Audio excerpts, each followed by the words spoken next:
immediate environment. And the global goals will not be something that you hear of. It's not going to be something that is abstract. It's not going to be something that you feel, it's just for people in the West. You can bring it home and you can look around your own immediate context, society, community, and be able to say, I can apply what I've learned within my own community as well. In terms of introducing yourselves, I can already see in the chat where people are from. I can see Tanzania, I can see Nigeria. So if you could keep that coming, I would be, when I'm going through the chats to just see what your names are and where people are. So please use the chat box to introduce yourself and tell us where you're from and what your name is.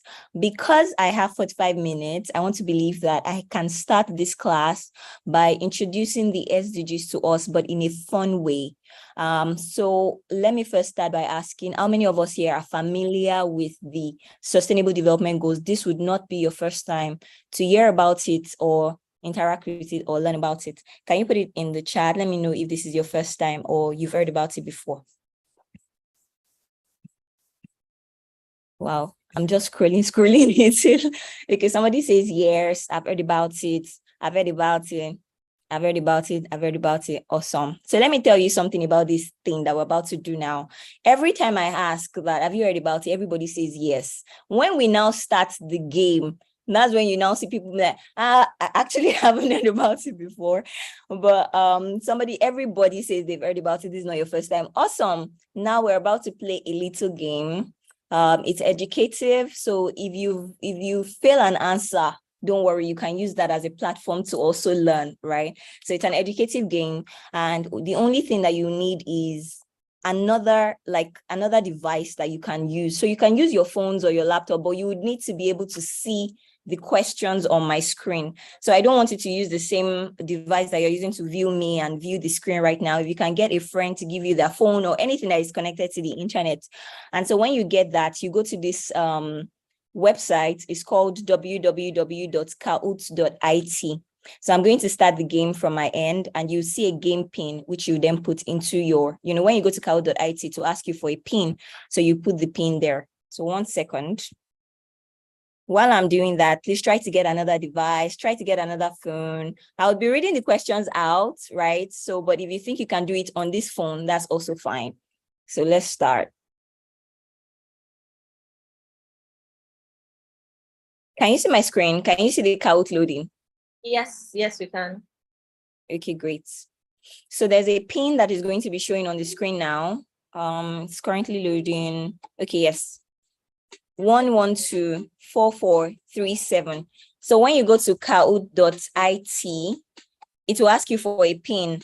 So the pin is 1124437. So put the pin, name yourself. You can use something fancy. You don't have to use your official names. You can use something that is very cool. I can see Prince Cole. I can see Chuckzy. Okay, yeah. So join. We'll wait for as many people as can join, and then we'll start. I can see Kokoro Dudu. Wow, what's that?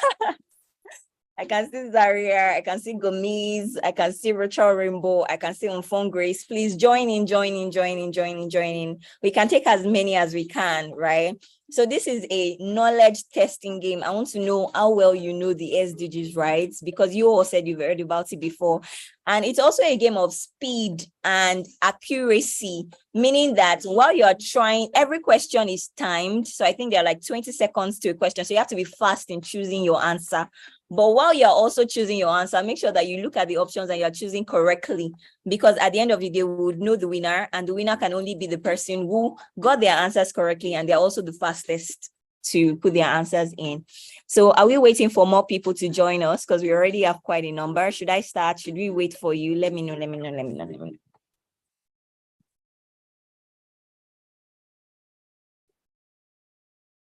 Okay, more people are joining us. I'll give it 2 more minutes for more people to join. Wow, this is a very large class.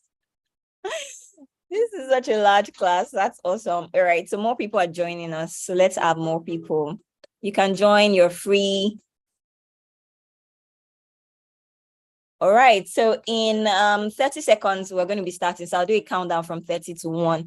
So 30, 29, 28, 27, 26, 25, 24, 23, 22, 21, 20, 19, 18, 17, 16, 15, 14, 13, 12, 11, 10, 9, 8, 7, 6, 5, 4, 3, 2, 1. So I'm going to be starting the game now.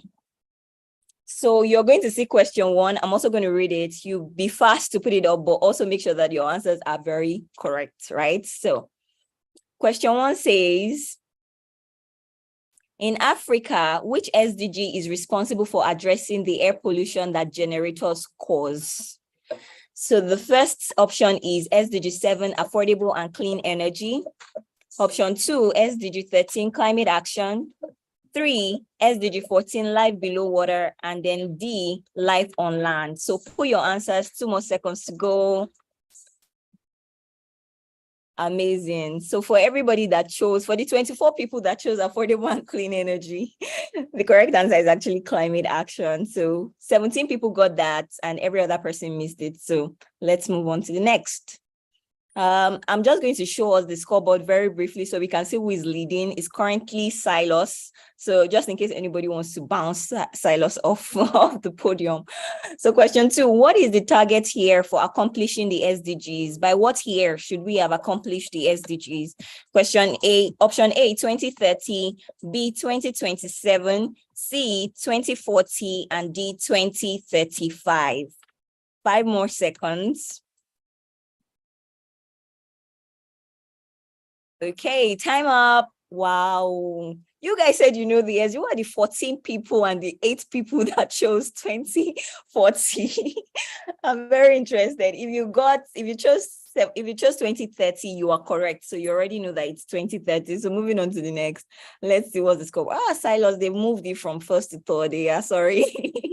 All right, so moving to the next question. How many SDGs are there? We always say that there are sustainable development goals. How many do we have? A, 15, B, 16, C, 18, and D, 17. How many SDGs do we have? 8 more seconds. I can see the answers rolling in. Okay, if anybody should miss this one at this point. Okay, so, 89 people got it correctly, which is a big relief. But we still had some people who missed it. So we actually have 17 SDGs in total. If you chose 17, if you chose 15, 16, 18, you need to remain in this mentorship program for longer. All right. I'm not going to show us the podium again because I don't want you to know who is leading. Next question. In Africa, which SDG ensures that out of school children go to school? Which SDG is focused on education? SDG 2, SDG 10, SDG 6, SDG 4. 6 more seconds. Oluwadun say I can read your lips, and I'm sure they can read your lips too, so they can see the answer. You're giving them expo. All right, so the correct answer is SDG 4, which is the SDG that is focused on quality education. Next question. The SDGs are also known as what? What other name? If you don't call them the SDGs or the Sustainable Development Goals, what other names do you call them? So we have A, the Global Goals, B, the MDGs, C, the Global Development Goals, and D, Agenda 2031.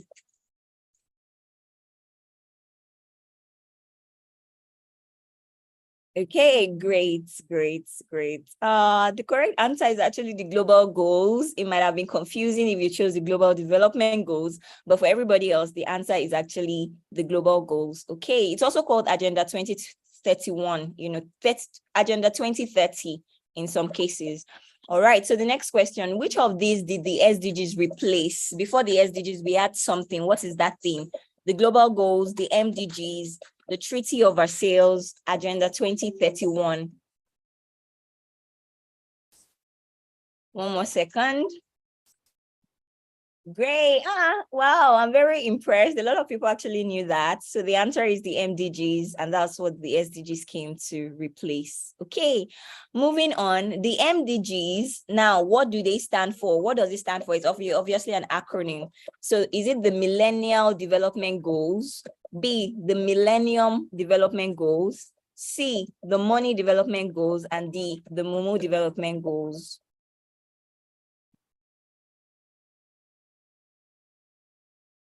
Okay, time up. Yeah, if you chose the Millennium Development Goals, you're correct. Any other thing, you're wrong. So moving on, I don't want to show you the podium. We'll see that afterwards. Which organization was responsible for the development of the SDGs? Which organization developed the SDGs? A, the United Nations, B, the African Union, C, the United States of America, and D, the United Nations.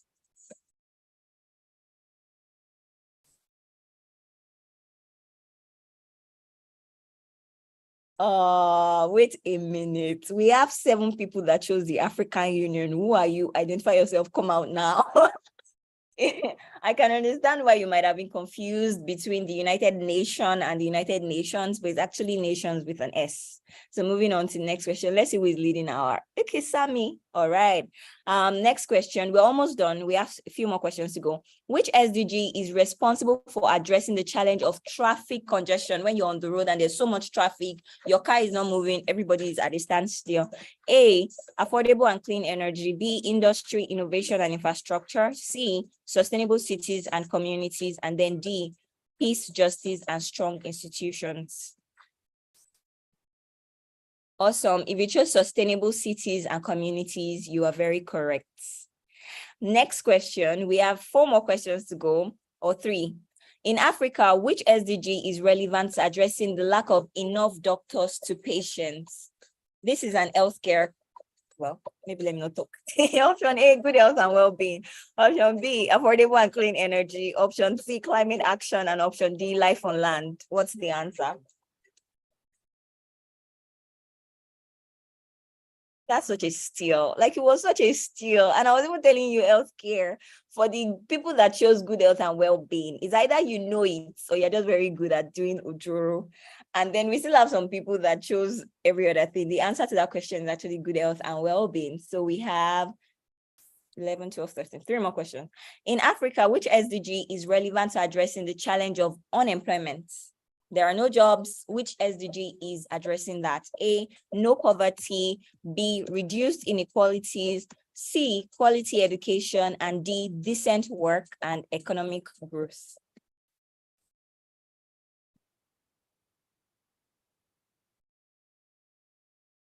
Awesome. If you chose decent work and economic growth, you are very, very correct.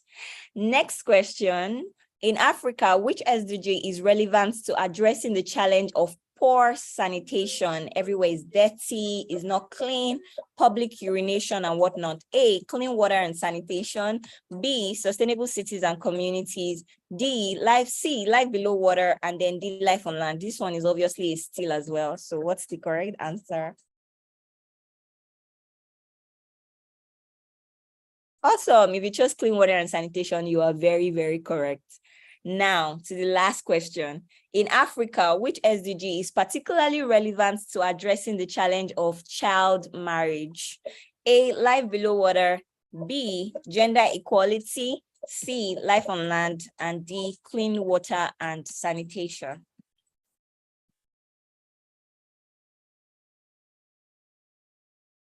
Three more seconds. Yes, the majority actually got the answer correctly. The answer is gender equality. And this is the moment we're waiting for. Let's unveil our winners. We're going to know the person that is in 5th place, 4th place, 3rd, 2nd, and then our winner. So let's see. In 3rd place, we have AIIDEV. In 2nd place, we have Rachel Rainbow. And in 1st place, we are Sumi. Hey.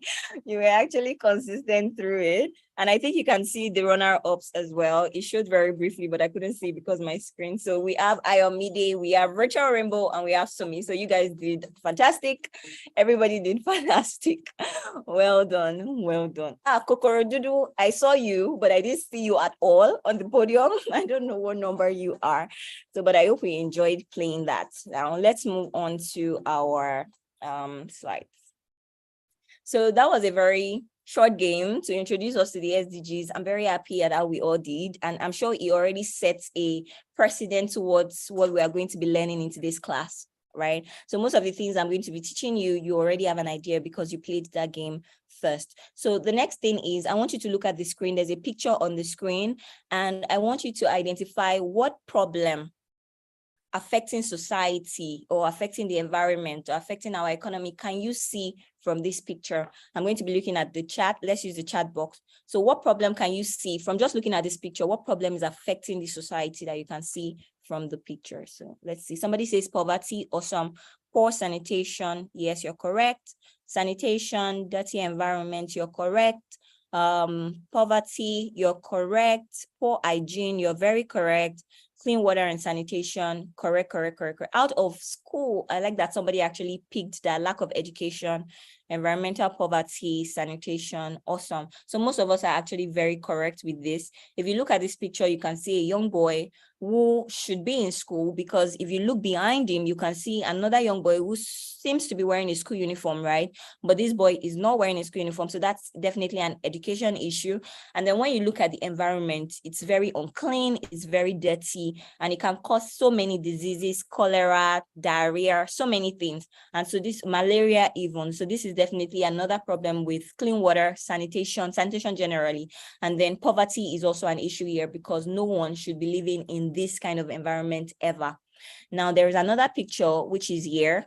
Looking at this picture, you can see a young boy who is going to fetch water here, drinking water for any reason. What problem can you identify from this second picture? I'm going to look at the chat as well. Lack of water, yes. Poor water, yes, that's correct. Corruption, interesting. Desertification, climate change, awesome. Water contamination, water scarcity, unclean water poverty as well. You are all very, very correct. When you look at this, picture, you can see a young boy who looks like he has to travel very far to access water. This place does not look like somewhere where people live. It looks like he had to go into some sort of remote, maybe forest area just to get water. And in our society today, there are people that actually don't have access to water. The fact that you can go to your kitchens or your living rooms and put on your taps and all of a sudden water is coming out is not the reality for so many other people as well. So there is obviously a challenge of poverty here, obviously a challenge of clean water and sanitation, obviously a challenge of lack of water even, and all the other things you said. Now to the last picture I'm going to be showing you. This is a picture of a young girl carrying a child. Looking at this picture, what are the problems or challenges that you can identify from the picture? So I'm also going to be reading the chat. Somebody says child marriage, early marriage, awesome. Poverty, yes. Gender equality, very correct. Out of school education, very correct. Poverty, hunger, and so many other.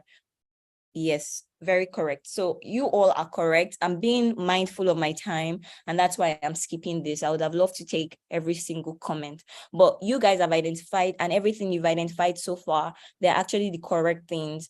You're looking at a young girl that should be in school, obviously, but is not. Whether she has been married off, whether she has not been married off, we don't know. But one thing that we know is that she has a child. So this could be a problem with early marriage, child marriage, but it's obviously a problem of gender equality, because she shouldn't be nursing a child at this age. She should be in school. She should be nursing big dreams. She should be wanting to go on to become, someone very influential, nursing her own ambitions, but yes, she's nursing a baby. Hunger could have also been a reason why she has done this. So all of the problems we've identified is correct. Now, the reason why I took us through these pictures, it's a part of the class. So even the games we played earlier, it's a part of the class. So the class has started, in case you guys don't know. So I would really like for you to pay attention, take your papers, take your notebooks, take your pens, and you can start noting from now. So the reason why we started is because before we begin to understand the SDGs, the goals, we need to understand the problems that these goals were actually meant to solve. Because if our society does not have problems, there would be absolutely no reason for us to have the SDGs in the first place. So the SDGs came up because there were problems in our society that needed solving. And so as young leaders that are on this call, all 285 of us, and more people are still joining. We're here because you either carry a burden to solve problems in your community, or you just want to champion the SDGs one way or the other. And so it's not enough to say, oh, I'm an SDG 4 champion, I'm championing quality education. You need to be able to understand what problems are existing under education that affects my community, that affects my society, that affects the world. And when you understand these problems very well, it's easier for you to say, okay, with the understanding I have of the problem, I think this is the solution that I want to profile through my business, through my projects, through my initiative, or, just through my life generally. So moving on, the United Nations, like we learned in the game, actually they created the Sustainable Development Goals in September of 2015. And like I explained, they created this because the world has problems. Every country has problems. I'm from Nigeria. I'm from Lagos, Nigeria. I know people on this call that are from Tanzania, Cameroon. Think about even the best countries in terms of ranking, the United States, the UK and whatnot, they also have problems. And to be honest, the problems that are affecting all of us in this world, in Africa, in your country, in your community, they are the same problems. The way they manifest can be different, but they are all the same problems. And so these world leaders under the United Nations came together and said, one country alone cannot solve these problems. Nigeria alone cannot solve its problems. Tanzania alone cannot solve its problems. Cameroon alone cannot solve its problems. We need the whole world to come together and let us talk about our problems and let us set targets for how we want to meet these problems and, let's just see how we can solve them. So they came together in 2015, adopted the 17 Sustainable Development Goals in order to be able to address the problems that are affecting the world, right? And I already told you that these goals are meant to be solved by the year 2030. So it's from 2015 to 2030. And guess what? We're currently in 2023, right? That gives us how many more years to solving the SDGs? 7 more years. And I'm going to leave us with a question. Do you think that we're on our way to achieving it as of right now? Do you think that we're still far behind? I mean, if we're still in a place where we're having to educate more people as at 2023 to even learn about the SDGs, they don't know about it in Africa, you can tell that we have a long way to go. But this is a very good start because you're learning about it. So to understand the SDGs, you have to understand the problems first. Now, what I have done in the next slides that you'll be looking at is I've been able to list out all the SDGs, but I'm trying to rephrase them like some sort of, instead of goals, we are looking at them as problems. So if we say SDG 1 is no poverty, then what problem is that goal addressing? It's obviously addressing the problem of poverty. And so when you look at your own community, I don't want you to go far. I don't want you to envision the world at large. If you're from Nigeria, I don't want you to think about the whole of Nigeria. Just think about your own community, like where you live, where your house is, the route you take when you're going from your place of worship to your house, or when you're moving from somewhere to go and buy somewhere. Just think about your own immediate community. Do you have people right now who still cannot afford basic things like a decent home, food, clothes? Do you have people who still live under the bridge, people who are homeless? If the answer to that is a yes, then you definitely know that poverty is an issue in your own community. The next issue is hunger. Whenever I'm on the road, I usually would see young children with maybe their mom or their dad sometimes still coming to beg for food, people that should be in school still coming to beg for food, asking you that. I mean, recently I was driving and then I parked my car to buy plantain somewhere. And at the time I had to wind down my glass so that I can pay the woman who was selling the plantain to me. And then this young boy, it couldn't be more than 10, very young, small boy. He just came to my window and he was asking for money.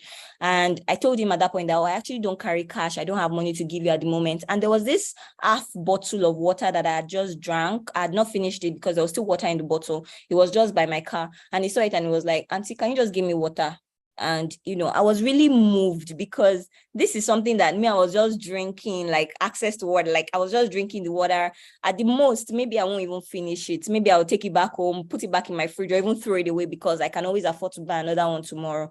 But this is somebody who saw that, and that was what they needed at that moment, that half bottle of water that I had just drank. So you have people like that in your community too, who still beg for food, who don't have access to the things that you have in terms of food, water, and whatnot. If that's a problem, then there's definitely a problem of hunger in your immediate community. The next thing is lack of good health and well-being. And I'm not, when you look at these slides that you're being taught and you see that, why does poverty come before hunger? Why does hunger come before good health and well-being? It's because we are following the way the goals are set. So we have SDG 1 to 17, and SDG 1 is poverty, is on no poverty. SDG 2 is zero hunger. SDG 3 is good health and well-being. So even though we're addressing these things as problems, I need you to also know that, okay, these are actually what those goals are addressing. So the third one is on good health and well-being. What is the state of hospital like in your own community? Have you lost somebody that you know, someone close to you, someone dear to you, because the hospital were ill-equipped, because there were not enough medical practitioners there? What's the state of medical practitioners? Are they being paid enough, or are they like in my country, migrating and jackpotting and leaving the country for another place? So many things. I have so many examples here too, but if the answer to that is a yes, then there's obviously a problem of good health and well-being. The next one is quality education. And this one is very dear to me because this is a space where I kind of work. But when you look at the state of public schools and private schools, you look at them and you're like, they need better classrooms, they need better labs, they need better teachers, they need better materials. And if you look at the quality of our curriculum, is it relevant to what is happening in the world today, or are we still stuck in 1950? So those are some questions that you can ask yourself based on what you see in your community. Why do people not go to school in your community? Maybe they don't have money for books. Maybe they don't have school bags. Maybe they are owing school fees. Obviously, this is a problem that has to do with education, and you have this problem in your community too. The fifth one is lack of gender equality. Gender equality is you being able to treat men and women equally in the same way. You're not saying, oh, this person deserves more pay at work, or this person deserves more rights to education just because they are a man, right? So you're looking at your community and you're like, do we have girls that are still subjected to female genital mutilation? Do you have girls in your community who are still being denied the right to education just because they are girls? If all of these things are happening, and like the picture that we looked at earlier, you have girls that are being married off at early ages just because they are girls. Let them just go and bear children. That's all that there is to their lives. So if you have people that still think this way in your community, then there's definitely a problem of gender equality. The next one is problem with clean water and sanitation. Maybe before now, you didn't know that this was a problem, but it's definitely a problem. The fact that some people don't have access to clean water, the water that they drink is polluted, the water that they drink is dirty, their environments are dirty, and we know the kinds of diseases that can come from there as well. So if this is a problem around you, maybe when you are walking, you just see so many waste, so many pollution, public urination, all of those things. It's a problem that has to do with clean water and sanitation. The next one is affordable and clean energy. When you look at energy supply, we need energy for so many things. Your car will run through energy. We use lights through energy. You are able to join this call right now because your phones or your internet, they are charged, your laptops are charged. And the only reason why you're able to do that is because you have access to electricity, and that's some form of energy as well. So energy is very important, like a part of our day-to-day life. But how do you access it? Do you have people right now who still cannot afford this energy? Do you even always have lights? Let's even make that clear. And if you don't have the light, like what is supplying? Is it still fuel? Is it solar? Those are questions that you ask under lack of affordable and clean energy. And I'll tell you why it's important. See, one thing about sustainable development that you should know, I want to share this now because I don't want to lose my line of thought. But one thing about sustainable development that you should know is that it's not just enough for you to be solving problems. You have to solve the problem in a way that is not constituting further problems to the society or the environment or the economy. So even though it is solving your problem, is it going to create more problems for the generation that are coming after us? Or is it going to create more problems for even the generations that we're in right now? So how does that relate to this number 7 that I just shared? Imagine if the world was all in darkness, and then all of a sudden we said, oh, we need to solve the problem of darkness. We need to create light. We need people to have electricity. And then we now create the electricity. It solves the problem, right? It does. But in the long run, you find out that the energy that is being supplied to create this electricity, they are not clean. And the more people use this energy, the more people inhale this energy, the more damage it is doing to our systems as human beings, and the more damage it's doing to the environment as well. So in that way, there is development, but that development is not sustainable, right? So moving on to the 8th one. Lack of decent work and economic growth. I'm sure that on this call right now, if I ask you, are you satisfied with your employment? A lot of people say no. If I ask you, do you think that you're underemployed? Do you think that you're underpaid? A lot of people say no. And if I ask you, do you even have a job? Maybe not all of us do. And you've gone to school, you're just waiting, okay, when will I be employed? I have the degrees, I don't have degree, you know, all of that. And there are so many people that are just out there without jobs. And we know what this can also lead to in terms of vices. So the problem that this is lack of decent work and economic growth. And the SDG that is targeting it or trying to solve it is SDG 8. Now, the next one is lack of innovation and infrastructure. An example of innovation is the internet. And so I'll leave us with one question. Is everybody right now that has the access to internet? There are some people that are digitally inaccessible. And so this kind of call that we're having right now that is bringing all of us together from our different countries and communities on one call is not a reality for so many other people because they just don't have phones and they don't have access to internet. So as the world is advancing in terms of innovation and infrastructure, it's best to know that it's not everybody that has access to it yet. The next one is inequalities. There are so many opportunities out there that are not equal. I mean, do you ever just sit down and ask yourself that? Why are some people very, very rich? And why are some people very, very poor? And you can even ask yourself, why are some countries very, very rich? And why are some countries very, very poor? In the case of my own country, Nigeria, we're listed as one of the poorest countries in the world. But even as we are listed as a poor country, you still have people here that are very, very rich. And you still have people here that are very, very poor. Obviously, something is not right. There are resources that are not being distributed the right way for so many reasons. And this is an example of inequality. The next one is sustainable cities and communities. Right now, it's raining season in most part of Africa, right? And I want to ask you, do you have places around you where when rain falls, it still gets flooded? Do you have places around you where, you know, so many natural disasters? We don't have a lot of them in Africa, thankfully. We don't have tornadoes and hurricanes and whatnot. But in the event where, let's just assume that they come on the news tomorrow and they say, oh, a tornado is going to happen tomorrow. Do we have the infrastructure to avoid loss of lives and property? No, we don't, right? So that's definitely unsustainable cities and communities. The next one is irresponsible consumption and production. If you look outside of your house, if you look around you and you see people throwing a lot of waste away, you eat food and then you waste the food. Just know that you are constituting to the problem of irresponsible consumption and production, because what it means is we're supposed to be able to produce just as much as we need. But the way we are in the world today, we're producing things more than we need. And so when we consume something, the rest of the things that we don't need, we end up wasting them. So that's an example of yours. And it's not just food alone. It can be clothing, it can be anything irresponsible. That's another issue. The 13th one is climate action. And I'm sure a lot of us here, we've heard about climate action a lot because it's like everywhere right now. And this is where you see that our environment is changing. Let's assume that rainy season is supposed to stop in October so that, you know, Harmattan season can come, and then it's December and it's still raining, there's no Harmattan. You're asking yourself, what's happening to the environment? Like, what's going on? You know that that's an example of climate action. The river that used to be beside your, let's say there's like a stream of water somewhere before, and you go there and see that this stream has suddenly dried up, or maybe not even in your own immediate environment. Maybe you heard it, or you're watching the news, or you're on Twitter and you hear that, oh, there's this river that has dried up. Just know that that's an example of climate action. The environment is changing drastically, and it's as a result of some of the actions that we as human beings, in the name of industrialization, we are doing to it, right? And so you have that problem as well. Then the next one is danger to life below water, and the 15th one is danger to life on land. I'll take these two together.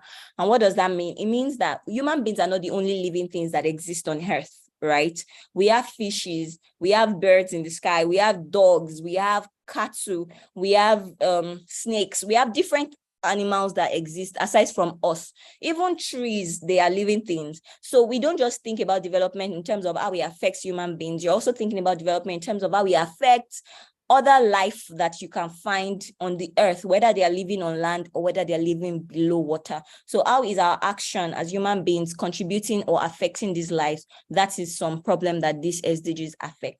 And then the 16th one is lack of peace, justice, and strong institution. If tomorrow there is, let's say that there is a robbery that happened on your streets and they happen to catch the thieves, and the thieves are handed over to the police, can you rest assured that if the thieves give the police some money, they're not going to release them? Are you very confident in your country's justice system? Are we still corrupt? Do we accept bribes? All those kind of questions are questions that you can ask under lack of peace, just in a strong institution. I'm not going to share the 17th one as a problem. Why? Because it's more of partnership for the goals and whatnot. But a question to ask under the 17th SDGs is, since we're so far behind on achieving these SDGs, how well are we doing partnering with the United Nations in order to achieve these goals? So if you look at my screen, there's a website that I put here. It's called www.theglobalgoals.org. That's a website you can visit, and you get tons of access to resources around the SDGs global goals that can help you beyond this class to just strengthen your knowledge about it. So did we have the website? Can I move on to the next slide? All right, I can't see the chat, so I'm just really hoping that we got it. But Oluwadunsin, can I move on to the next slide? Okay, great. Yes, you can. All right, so I'm going to skip the next couple of slides because I think I already explained it. This explains what the United Nations is about. It's a coming together of different countries that came together to say, let's help ourselves solve these world problems. And you guys already know about the MDGs, which was before the SDGs were implemented. There was some goals that had been set before called the MDGs, and the MDGs were 8 in number. So if you look at my screen, you can see them here. There were 8 goals that were set from 2020 to 2015, like 15 years, similar to what we have for now for the SDGs, which is 2015 to 2030. So they gave them 15 years to solve this problem. And by 2015, they realized that none of this had been solved. They realized that the goals were very vague, very abstract, and so they created the SDGs. Now, one of the differences between the MDGs and the SDGs, which is relevant to our class today, is that the SDGs are not just set as goals. So they didn't say eradicate hunger or eradicate poverty. They set specific targets under each of the goals so that everybody can find a place in how they want to solve them. So majority of us here might have already been interacting with the SDGs, but it's always advisable not to interact with the SDGs from the level of the goal alone. What do I mean? I want you to look at my screen. Let's look at the first SDG as an example. I may not be able to go into all 17 because of time, but Oluwadunsi, if you can let me know when I am about to eat my time, so I can know how to eat. Okay. So let's look at the first SDG, for example. The first SDG is no poverty, end poverty in all its forms. This right here is the goal itself. What is goal 1? Goal 1 is no poverty. The end poverty in all its form is like a tagline, is like a description under the goal, but the goal is no poverty, which you can also see here. So this picture is the SDG icon for no poverty. Wherever you see it, know that, oh, that's SDG 1, that's no poverty. So in some cases, they may not tell you what SDG it is, but they will show you this picture, and you should be able to identify that, oh, that's no poverty. In some cases, they may not even put no poverty on it, but when you see this color, and when you see this image, you know that, oh, that's no poverty, right? So if your business or your work is focusing on that SDG 1 to help the world eradicate poverty, if that's what you're doing, then you should be thinking about how to align your work with this SDG. You should be thinking about how to brand your colors. It may not necessarily be this color, but this color should be a part of your branding because this is the SDG that you are aligned with, right? So you're thinking about it in that scale.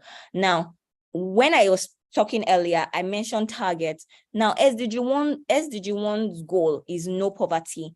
Now, if I ask you that, do you think that your work is under, are you working to fight poverty? You may think it's very vague, it's very abstract. What you do may not exactly have poverty inside. And so you think, no, I'm not working on that SDG 1. But if you take your time to go and read the targets under each of the SDGs, especially if you're here on this call and you're doing amazing work to solve a problem in your community, but you found it very hard to align it with a particular sustainable development goal because everything just seems like none of them is in alignment with the work that you're doing, maybe a good place to start is to go and read the targets under each of the SDGs. The targets are granular, they are smaller bits. They're like, okay, what do we have to do as a nation, as the United Nations, as a world, as a society, in order to eradicate poverty? We're saying, okay, number 1, We want to ensure that everybody in society is protected against things like unemployment. So if you are here and you have a business and you have 5 people that you've employed into your business, you are actually solving this problem because you are working to eradicate unemployment by employing people. And by doing that, you are empowering them against poverty. Can you see? So no poverty is not that you're just going to go and be giving people money because they don't need money. The fact that you have a business and you have employed one person to that business, you are actually working under no poverty, right? Because you are working to ensure that they are empowered with resources against unemployment.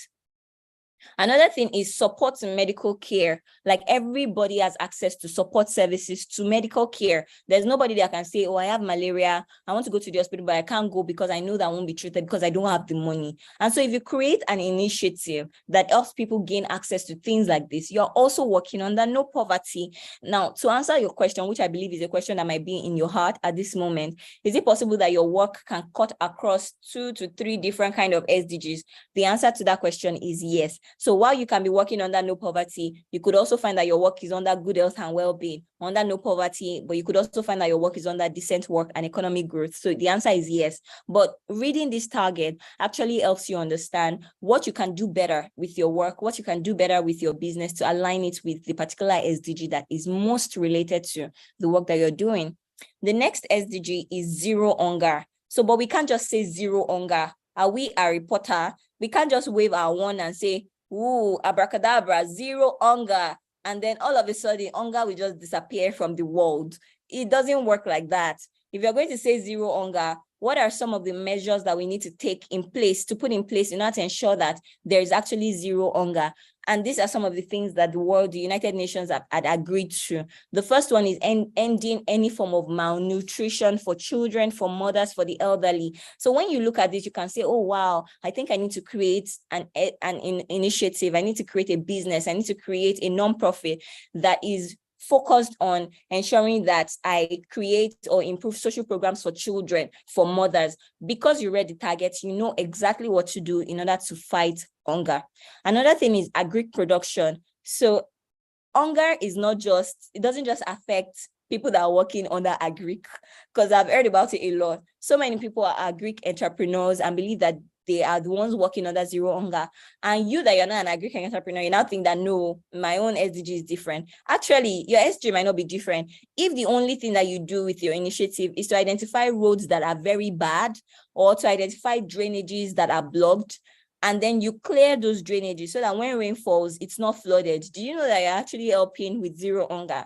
And the reason is because imagine if everywhere is flooded, how would people get food? How will cars that are transporting food from cities to cities move?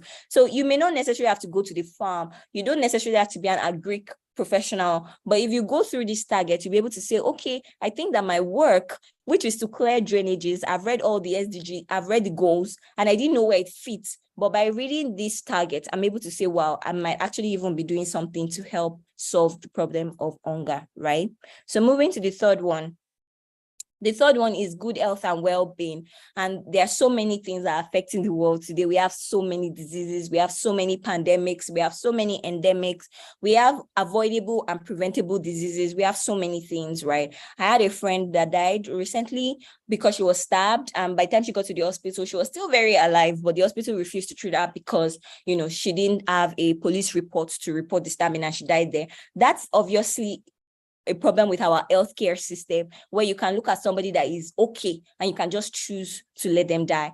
And then another problem with healthcare in Africa right now is we currently have 3 doctors to 10,000 patients. And if you don't know where all our doctors are, I think maybe you can start from the UK, because all of them, they're there.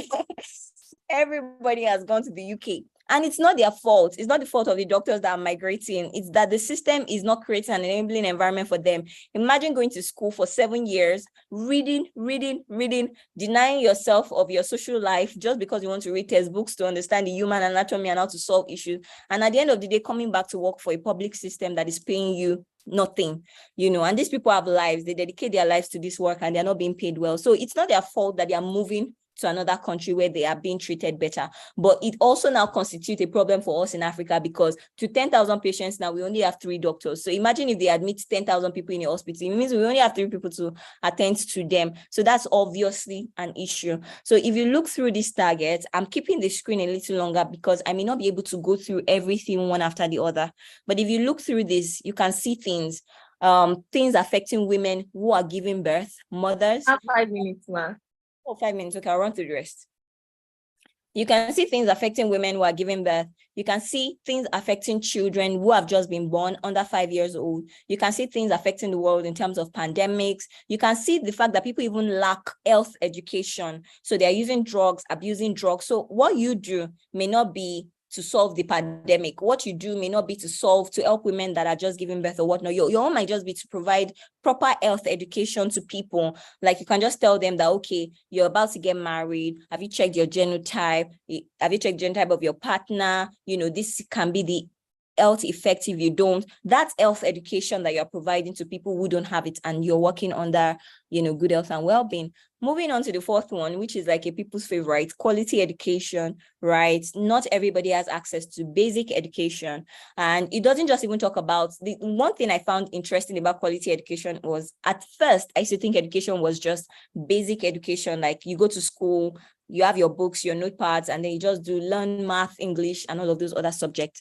But it was when I read the targets that I realized that it's not limited to just that kind of education. Actually, there is education that involves technical and vocational training. And there's also education that involves education for sustainable development. And that was when I started my school, development school. At first, if I just looked at the SDGs, like the goals, like quality education, it would be very hard for me to fit it under a particular SDG.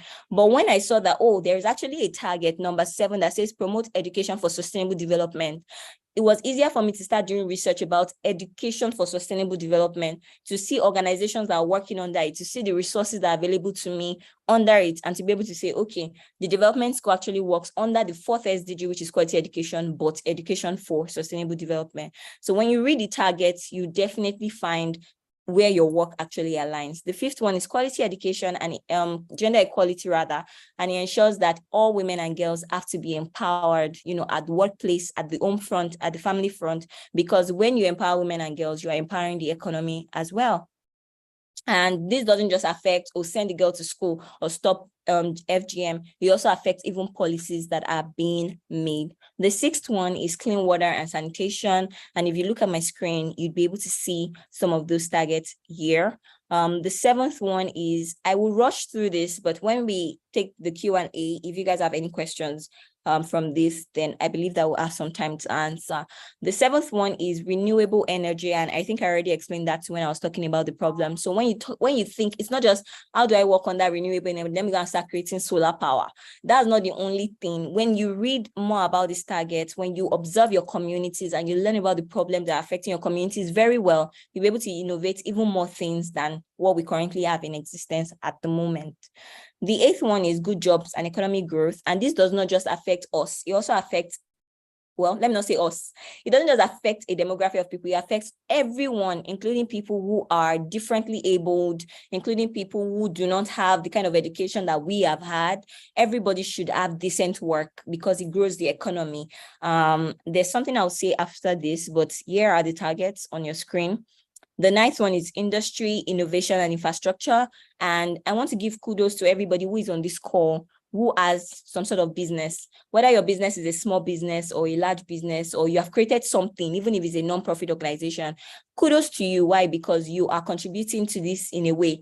You are innovating something. Now, how is the society, has it created an enabling environment for your business or your organization to grow? When you need a loan, can you access it from your phone? Do you have to go to the bank and submit several documentation and so on and so forth? Do you have enough infrastructure in terms of transport, lights, electricity to be able to deliver your business the right way? If the answer to that is no, you know that this is the SDG that is addressing that. The 10th one is reduced inequalities, which I've also explained earlier. 11th is sustainable cities and communities. You just want to ensure that everybody has access to safe housing. Where I'm from, where I currently live, which is Lagos, we are very populated here. almost overpopulated, right? The size of the people that are in Lagos, we are more than some countries in general. And so one of the problems we definitely have is urban planning and housing. People don't have where to live, but they want to live here because there's opportunity for them to work here. So how is the housing like in your community? Like, do you have enough houses to accommodate people? Are the houses affordable and all that? That's under sustainable cities and communities. The 12th one is responsible consumption, which I've also explained. I wish I had more time, but I don't, so I'll just move on. The next one is climate action. Climate action is interestingly the one with the shortest targets. And I say interestingly because right now this is the SDG that has the loudest advocacy everywhere. Like right now, everyone is so focused on climate action, and it's understandably so. Why? Because without the environment, what are we doing when it comes to healthcare? What are we doing when it comes to education? If our planet dies, if we don't have enough oxygen to go around, who is going to go to school? Nobody will go to school now. So there's no problem to solve if the environment is bad. And so that's where you have climate action being here. But then you also have life below water that I explained earlier. And then you also have life on land. You have peace, justice, and strong institutions. And the final one is partnership for the goals. Partnership for the goals just really means that the government cannot do this work alone. And that's why they need you and they need myself to be able to contribute. So your work, after reading the targets of all the SDGs, you can follow that same link I shared, the globalgoals.org. You'll be able to read everything there. The targets are there. After reading, you may find out that your work still does not fit into any of them. Then maybe where your work fits, it's actually partnership for the goals, because somehow you are partnering with the United Nations and you're partnering with, it might not be in an official capacity, but your work is helping them. And they have also recognized from the top that they can't do it alone. So they count on young leaders like you, they count on civil organizations like your nonprofit, they count on your business and all that to be able to help them drive the SDGs the way it's supposed to be driven. So in conclusion, I'll leave us with these two questions. Looking at all these goals, you can see that there are some goals that are very focused on the environment: life below water, life on land, climate action, environment. You can see that there are some SDGs that are very focused on the economy, SDGs like decent work and economic growth, no poverty, all of that. And you can see that there are some SDGs that are focused on society, which is human beings, things like good health and well-being, education, and all of that. So I want you to look at your own work, and I want you to look at your business, or maybe you've not started yet. I want you to look at your interest and ask yourself, which of these goals and targets does my own work fall under? And if you've not started already, how can you begin to align your work to the SDGs so that you can make more impact, not just locally, but also globally? So yeah, this is where we're going to stop, and I'll pass the mic back to Oluwadufin. Over to you. Oh my goodness. Thank you so much. Like, this was a very relatable session. I would say this is the most relatable conversation I've heard about the SDG goals. It is so relatable to our daily lives, how we can relate it to our communities. I mean, the comment section is blowing up. Everybody loves you. It's amazing. And I really enjoyed the game session, the first part of the session. I think I have to adopt that because it was really amazing. All right, so yes, you can look at the comment section. People are like clapping for you. This is amazing. All right, so we're going to take a few questions. Please, if you have questions, use the Q&A section. You would see it. It's different from the chat. So there's a Q&A. So from the Q&A, I have a few questions for you. And I'm going to take them one by one, but I won't be able to take everything, right? I won't be able to take everything, but let us start with Akindele from Nigeria. Now, as regards climate action and environmental sustainability, how can Africa accelerate climate action and promote sustainable environmental practices to address the impact of climate change? So that is from Akindele. Hey, I can delay. So very quickly, it's first important that you understand what the goals are and what the targets are. And, here, the first target under climate action says that you have to ensure that people are well prepared for hazards relating to climate. So one of the ways that Africa can accelerate is first even asking that are people aware of the changes that are happening to our environment right now? And how can we make them educated when it comes to things affecting the climate and the environment? To be honest, even though climate action is one of the most talked about SDGs as of right now, not everyone still understands the importance of it. So many people still look at it like, climate action, what's wrong? I sleep every day, I wake up, the sun sets, the sun rises. So what could possibly be wrong with our environment, right? So where to start from could even be just helping people see that there's actually something wrong with our climate. There's actually something wrong. And it doesn't have to be as dramatic as a river drying up. It can just be that, oh, this season was supposed to end on so date and has not ended. Or just even providing them with education around how our atmosphere is thinning out and how damaging trees and not planting enough trees can be affecting the society and can be affecting our health. Or letting people, just asking them that this plastic that you're always using, every time plastic food, every time plastic nylon, every time plastic bottles for your water, where do you throw them when you finish using them? Let's say that you keep your, if you're an African, you most likely will keep your plastic nylons inside your kitchen cabinet, because we never throw nylons away. We always just collect nylons and put them somewhere. But you're asking yourself, what about your plastic bottles? What about the xylophone packs that you used to buy takeaway from one restaurant? Where do you keep those things? You don't keep them, you throw them away. When you throw them out, what happens? Somebody probably just takes them and throws them inside somewhere. If you throw them into the river, if you throw them into the ocean, you don't see them, fine. But how about the fishes that eventually end up swallowing your plastic bottles and die?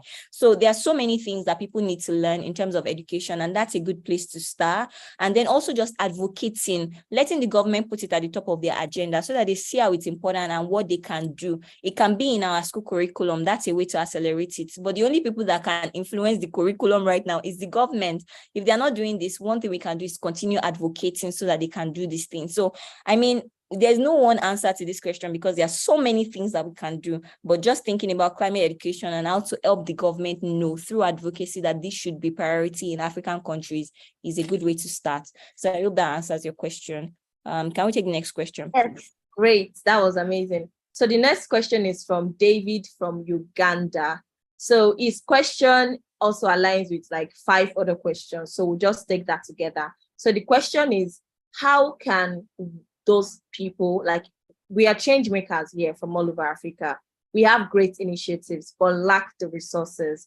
Are there interventions? Is there a way to resources to access resources, stuff like that? That's what the question is about. Yes. The answer to that question is also yes. So there are different ways that you can access resources, especially when it comes to financial resources to fund your change-making initiative. The first one is grants. There are so many organizations that are giving grants, but the grants are in different ways. So there are some grants that are everybody can access these grants. Everybody can apply to this grant, regardless of what you're doing.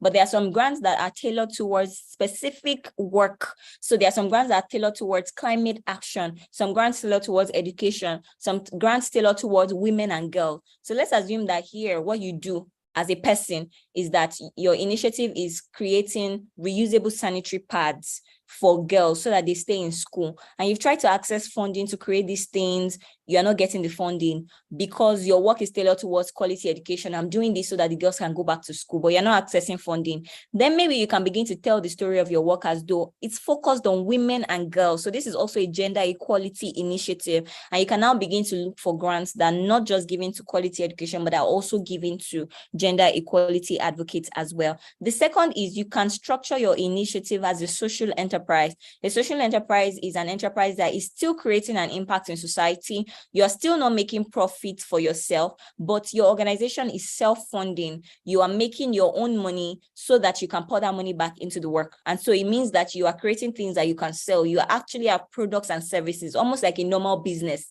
And then by doing that, you get money without having to depend on other people giving you grants or giving you donations, trust fund, and whatnot.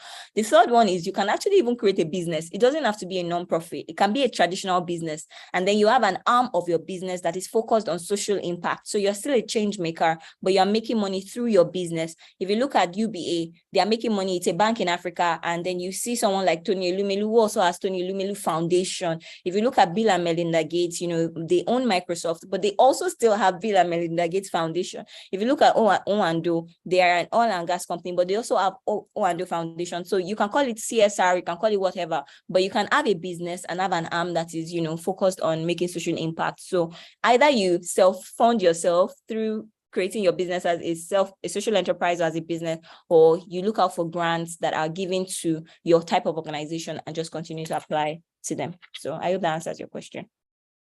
That's an amazing response. And I can relate to that because I'm a fashionpreneur, and there is an arm where we are sustainable. We upcycle scraps of fabrics to make school bags for underdeveloped communities, children in underdeveloped communities. And it spreads wide, because as you're making money, you're also being sustainable. So it is very possible to start a business and find a way to solve community problems, social issues through that. So the last question I'll be taking for today is from Samson. My question is, the goal of clean water and sanitation, does it include setting up boreholes for schools? And does it include the support from the UN, considering the large resources this would require? Okay, that's a very good question. So there is one organization that I would like, if you work in this particular, under this particular SDG, there is a link. It's called Charity Waters. That's the name of the organization. It's called Charity Waters, but the link is charitywaters.org. You can check them out and just see how they are doing their work. Now, Charity Waters is a Western organization. It's not an African organization, but they are doing their work here in Africa.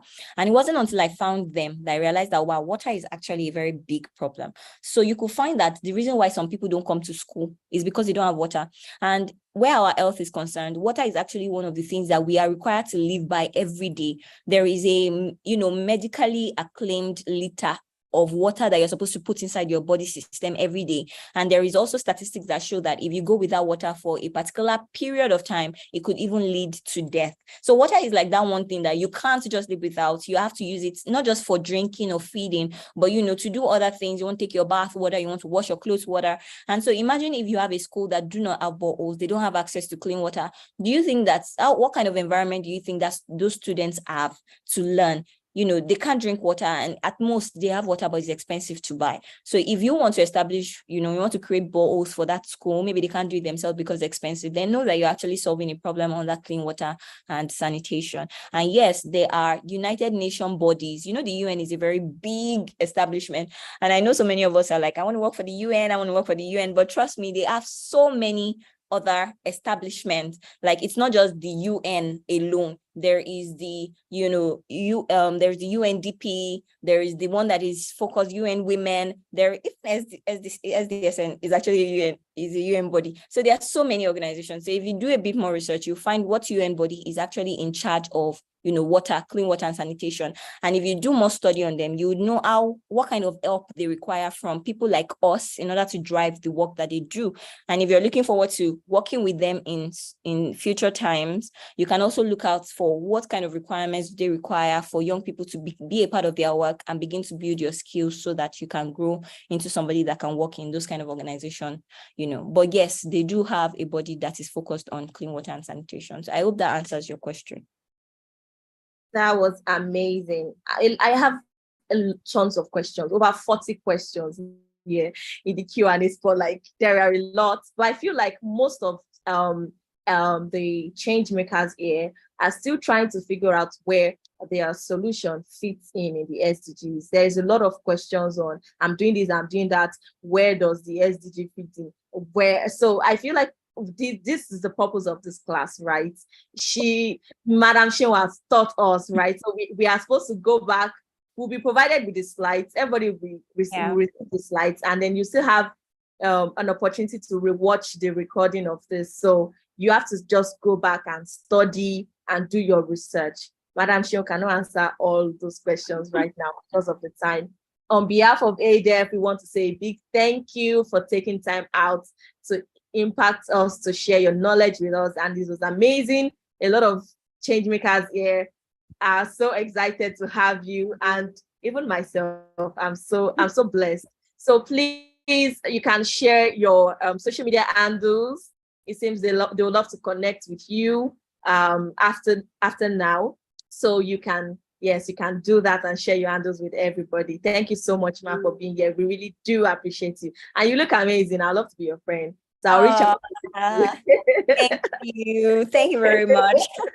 I All wasn't right. quite sure how to share, but I did put my handles in the slide. So if the slide is being made available to everyone, you would find like when you scroll to like the second to the last page, you see my Instagram handle. I'm very active on Instagram. Maybe I would add my LinkedIn there as well, because I'm also quite active on LinkedIn. But everywhere my name is Seun Olagunju. So if you go to Instagram, you see Seun Olagunju, no underscore, anything. And then from there, you can also find the handles for my development school if you also want to keep learning about the SDGs there as well.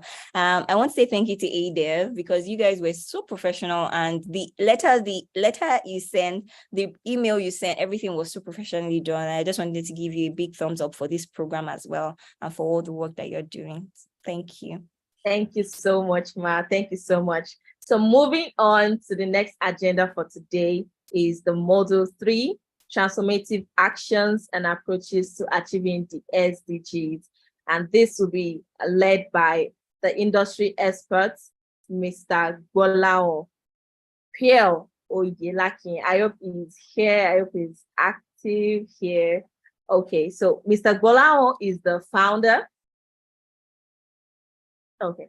Mr. Golan is the founder and CEO of Engage Youth Africa Initiative, a not-for-profit pan-African youth-led organization whose primary focus is leading youth in local communities in Africa to take climate actions, drive climate change solutions and initiatives, and empower youth in communities to be change makers. He's also the managing director of Casting Crown Co., right? One of the leading green building, consulting, and contracting companies and environmental sustainability practitioners in Nigeria and Ghana. He is the current president of International EdTech Association at Quantic School of Business and Technology. Please do make welcome Mr. Golao. Thank you so much for being here. Can we have him, please? Yeah, hi, Bolaji. Thank you. Good morning. Good morning, everyone from different part of the country where you're joining, and perhaps you're joining from outside of Nigeria. I send greetings from here in Lagos. I can see that you guys have been having a wonderful time. And let me also appreciate Seun, who just completed our session. That was quite fantastic. Well done, bravo. I think I will connect with you after this program so that we can talk more about what you do. It's a privilege for me to be here to engage us on the topic and basically to be part of this mentorship program. It's obvious that I'm very passionate about youth, and one of the things I'm really looking forward to is seeing all of you emerge, from this program as indeed change makers, because Africa needs you, our community needs you, the world needs you. And I'm excited. And let me also congratulate you. It's a privilege. I mean, we have about 650 million youth in Africa, and you are part of those people who have been privileged to be enrolled on this program. So let me welcome you, and also to charge you to take full advantage of this opportunity. Okay, growing up, we were not really given to this kind of opportunity, so we went all out of our ways to acquire the necessary skills and competencies, and also to learn the things that I'm going to be communicating with you today. But here you have the opportunity on the path of gold, learning some of these things. So make sure that you don't just use this opportunity as just whiling away time or just adding on to your CV or profile, but necessarily empowering yourself, cultivating the ability to be able to add value and solve problems, okay? Before I delve into what I have to share with us and the topic I'm going to be handling for this session, let me just ask everybody. If you are hearing me, just go into the chat box and just say hi, hello. You can drop your name. I would like to know you, where you're connecting from, and possibly maybe what you do. If you're a student, if you're into business, area of your focus and interest when it comes to sustainable development goals. So you can just do that, and I'll be able to catch up with everyone because I've been looking through the names. It seems I'm just getting to meet everyone for the first time, apart from the organizers. Okay, that's awesome. That's awesome. Okay. So one more thing, which I would like you to do, just very briefly, if you can just type in a sentence what you know about Sustainable Development Goals, just in a sentence. I know a lot has been said to us, even from the first session, but just to have a recap and be able to see that we're on the same page, just type and let me know what a little understanding you have about SDGs, what's Sustainable Development Goals. Okay, someone's saying eradicating unemployment. Okay, let me see it coming. Let me see it coming. Awesome, awesome, awesome. Okay, this is brilliant. This is awesome. Awesome. Yeah, awesome. I like this. Honestly, I can feel the vibe. I see that we are all set to emerge as change makers. This is brilliant. This is brilliant. Awesome. Okay. Awesome. Interesting. Awesome. Awesome. Okay, so the next thing I'm going to ask, thank you everyone who have been responding. You know, what really do you think has been actions you've been taking? What really have you been doing, okay, in the past few months or ever since you got to know about this concept, okay, this need for development? What have you really been doing? Have there been any area of your participation? Of course, I don't want to hear that you have been attending programs like this, but what really tangibly have you been doing? Okay, let me just, I just want to have a background about you so that whatever I'm going to be saying to you will be nailing things on the board. So what really have you been doing when it comes to the area of Sustainable Development Goals agenda? Okay, this is awesome. This is awesome. This is awesome. I can see some of us are even entrepreneurs. So let me just see areas how you have been using your skills and your competencies to advance the fulfillment of this agenda. Have you been using your businesses? Have you been orientating your life, you know, to achieve this agenda? Because this is what this session is all about. This is what this session is all about. Oh, awesome, awesome. We have wonderful people in this session. We have wonderful participants, and I'm so excited. Can see that largely we are all on the same page, right? Awesome, awesome, awesome, awesome. Wow, wow. This is really, really awesome. Can we just all put our hands together for ourselves? You can just use the emoji to put your hands together for yourself. Yeah, just appreciate yourself. This is one thing that we don't usually do. Just appreciate yourself. Appreciate yourself. Yeah. Awesome. Okay. So I think I can get to go now. Yeah, thank you. Oh, awesome, from Tanzania, from Ghana. This is pretty brilliant. I am just so, this is one of the unusual events that you will have in Africa. So, I'm challenging AIIDEV to take this beyond these shores because people need to see what is happening in this place. People really need to see what is happening here. When you have the convergence of youth in this kind of platform, trust me, something big is about to happen. Something big is about to happen. So I'm imagining Africa is in for a great thing. If you're excited, just put your hands together for yourself. Africa is indeed in for a great thing to happen. So just put your hands together for yourself. Okay, so let me go here now. Let me just share my screen so that I can take you through our conversation. This is going to be a conversation. So I want to, crave your indulgence. Please, as I go through my presentation, if you have questions, if you have things that you would like us to, discuss further and elaborate, please, I'll try as much as possible to make it interactive. So just make sure that you drop your chat and the host will do well to help me take note of those things. And I mean, you can interject me, because the whole essence of this is to have an impact. It's not just to, this is not a lecture. This is more for me to facilitate this knowledge sharing, right? So please, at any point in time, feel free to interject me, so that by putting up your hands, or maybe you indicate in the chat box areas where you want me to put further insights into what I'm sharing. Okay, I mean, a little bit of introduction has been done. I don't need to, flog about that. You can call me Bola Opel. Okay, I'm the Chief Executive Officer of Engage with Africa Initiative.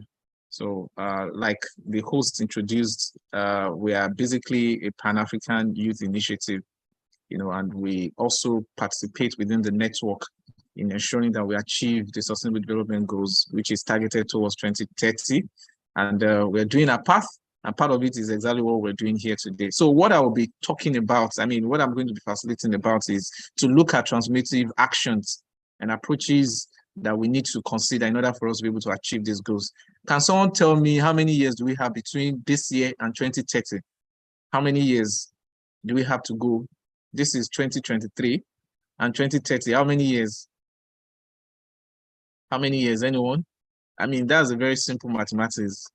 2023 to 2030 should be how many years? I'm not seeing any response. Yes, they're responding in the comment section. Oh, okay. Because it's not popping up. Okay, 7 years. Someone would tell me, 7 years is a long year, is a long time. But should I be very honest with you? 7 years is just around the corner. It's just like before you say Jack Robinson, it shows up. Can you imagine, a child that was given birth to, in 2015, today, is 8 years old. Today, as we're talking, is 8 years old. A child that was given birth to 7 years ago, today, it's just like you roll back the time in the shortest, just at a twinkle of an eye. So the same thing is all about the future. You have always heard about the future. The future is now. And so is this 7 years we're talking about. If you give birth to a child today, or if you start an enterprise today, the next 7 years, if care is not taken, will catch up with you before you just, roll your eyes. And this is why what we're having, the conversation, starting from what Sharon discussed with us and what I'm about to discuss with us, are very, very important. You don't need to take it with levity as though we have time. There's no more time. This agenda really caught up with us. How much I wish that we started this conversation like about 20 years ago, about 15 years ago, even right from when we were in 2015, when it was the end of MDGs. It was MDGs that was upgraded and translated into this new initiative called SDGs. And now here, 2030 is just around the corner again. And the question is, how much have we accomplished about this agenda? It's just like every one of us at the beginning of this year, we all set out to accomplish certain goals. We all had our New Year resolutions, right? The first month of the year had gone, the first quarter has gone, the second quarter has gone. We are now at the tail of the beginning of the third quarter, right? And the question is, how much of those set goals have you accomplished? Before you know what is happening, the next thing you'll be hearing in all the jingles and all over, the news is Christmas is around the corner. You'll be hearing once you enter into September, you definitely know that Christmas is here. The same thing is a kind of impression that 2030 is impressing on us. And that's why more than ever before, whatever it is that we need to do from now on, I'm saying it even personally to you, as you're strategizing towards accomplishing your personal goals for 2023, you need to be very strategic. So if you're talking about transformative actions, we're talking about approaches, we are talking about systemic approach, we are talking about, deliberate attention. You have not really been giving attention to these set goals, but now we have to be deliberate, intentional, okay, in order for us to be able to drive towards accomplishing them. So why is this very important? I'm hoping that you're going to learn critical actions, because from this conversation, everyone must resolutely decide on what he or she wants to do in order to contribute to the attainment and achievement of these goals, right? So this is basically what this conversation is all about. There should be no one. We have about 274 minus myself and the host, the organizers. We have over 200 people here today. Every one of you, Africa is counting on you. The world is counting on you. You must deliberately decide on exactly what line of actions you're going to be taking through all areas of your enterprises and areas of your endeavors in order for you to contribute your own quota towards achievements of this 2030 agenda on SDGs, right? So I will be taking us through a quick overview of what the 17 SDGs, and here is going to be very interactive because I know that it is something you know. I don't want to overflog the idea. I don't want to overflog the information. So I want to get to know from you, right? To see how much of the knowledge you've acquired about the 17 SDGs. Then second, I'll also give you my submission. Okay, I will give you my submission on critical approaches. There is something based on my research because I'm also into design and research in this field. Okay, so based on my research in environmental sustainability, I've come up with a model. So that model is the approach I'm going to be sharing with you, is a critical model which we all need to understand.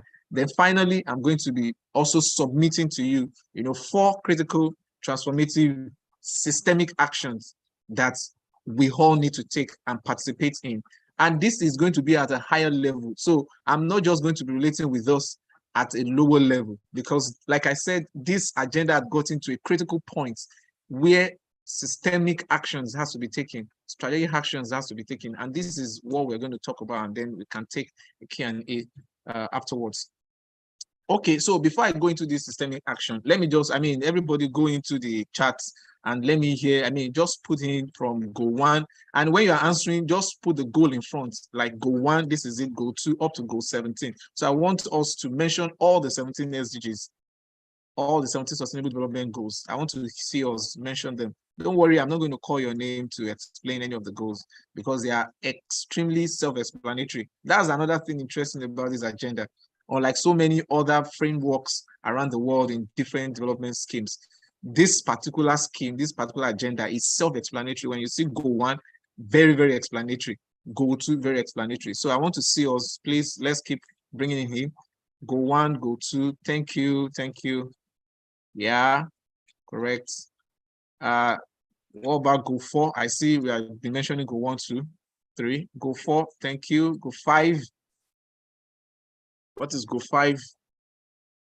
Okay, goal 6. What about 7? What about goal 7? Okay. What about goal 7? What about goal 8?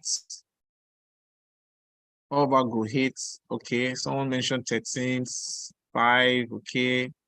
17, okay. What about goal 15? What about goal 13? Goal 12? You have just 30 minutes more. Okay, thank you. Okay, interesting. So this is pretty much good because we all have a foundational knowledge in what the goals are all about. That's why I said I'm not going to overflog it because I know that we are all versed in what the goals are. So that's interesting. So let me take us through my submission or my approach when it comes to fulfilling this. It is a model I came up with and I call it GPC. So at least you won't forget. Okay, when you are thinking about the approach for us to accomplish this goal in the next 7 years, you think about GPC. And what does GPC stand for? Okay, it talks about globalization. So we are talking about globalization approach. I will quickly explain what globalization approach is all about. Then we talk about personalization approach. And this is basically focusing on how we need to tailor and individualize the approach in order for us to be able to take actions. Then the third one talks about collaboration.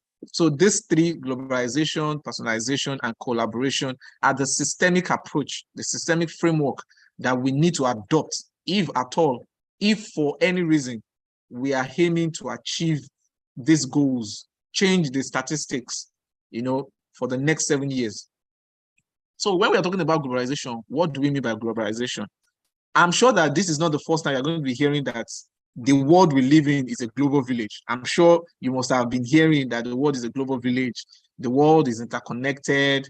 The world is interdependent on each other. You hear so much about networking, the need for you to network. Even as you're here, there are opportunities. That's why you see on Zoom, we have opportunity for Q&A, we have opportunity for chatting and all of that. So the opportunity for networking. The world has been knitted together within the fabric. And that is why we all see ourselves not just as a national citizen of a country, Okay, we see ourselves as global citizens, and technology has done so well in achieving that for us, right? So there is a need for us to approach the accomplishment of this goal within this short time, this very short frame of timeline, 7 years, through globalization. And what does globalization mean?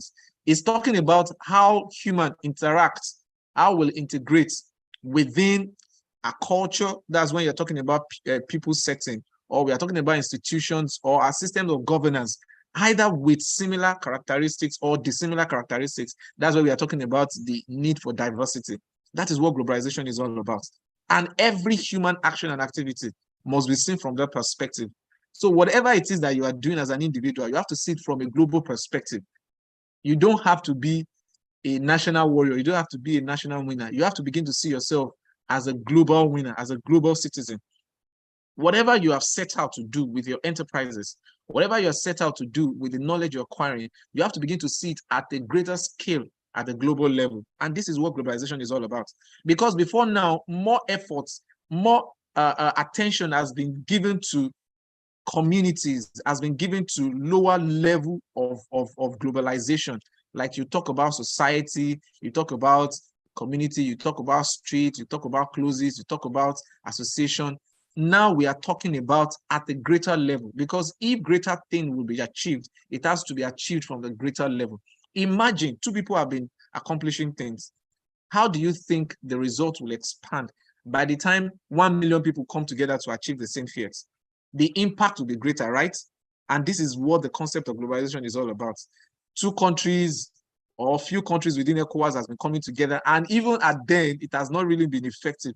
How much more when not just only ECOWAS, when ECOWAS plus African Union plus European Union plus the Asian continent, everybody come together within a niche, within a network to accomplish a single feat. And this is one of the things that, the agenda of COP27 had been all about, bringing the entire network of human, either within the governance system or within human institutions or within people groups and culture together, regardless of their dissimilarities, regardless of their diversities, regardless of the different tongues and languages they speak, in order for us to be able to achieve this. This is what globalization is all about. And then we can begin to now create, formidable actions. We can begin to define formidable paths within this process in order for us to be able to achieve this. And trust me, if at all we need to achieve this, we need everybody on board,